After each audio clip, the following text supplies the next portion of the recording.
আজকে ছিল ৩ নম্বর রোজা আর ৪ নম্বর তারাবি। তো আজকে আমরা কোথায় গেলাম এই ভিডিওটা লাস্ট অব্দি দেখো, তাহলে বুঝতে পারবা।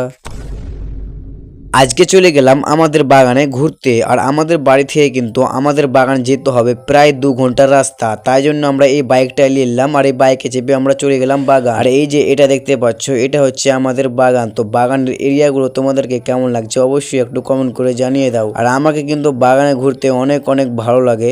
আর এই যে এটা দেখতে পাচ্ছ, এটা কিন্তু কুমো হবে, আমাদের মুর্শিদাবাদে কিন্তু এইগুলো নাই খো। আর আমি কিন্তু এখন আছি বীরভূমে, আর বীরভূমে কিন্তু এই জিনিসগুলো অ্যাভেলেবেল দেখা যায়। আর এই যে এটা দেখতে পাচ্ছ, এটা হচ্ছে একটা নদী। আমাদের বাড়িতে যে সব বালু লাগে সব কিন্তু এখান থেকে যায়, কারণ এখান থেকে বালুগুলো ট্রেক্টরে করে লোড হয় আর এখান থেকে বালু তৈরি হয়। আজকে কিন্তু ৩ নম্বর রোজা, আর সেটাও কিন্তু আমি রেখেছি। তো তোমরা কে কে রোজা আছো অবশ্যই একটু কমেন্ট করে জানিয়ে দাও। আর এই যে দেখতে পাচ্ছ আমাদের বাগানের আমের গাছের মোল। তারপরে কিন্তু আমাদের টাইমটা মোটেই পার হচ্ছিল না, তাই জন্য আমরা চলে এলাম ব্রিজের উপর ঘুরতে। আর এই ব্রিজটা কিন্তু নতুন করে তৈরি হয়েছে, তাই জন্য কাউকে চাপতে দেয় না খো। আজকে রোজার দিনটা আমাদের এইভাবেই কেটে গেল।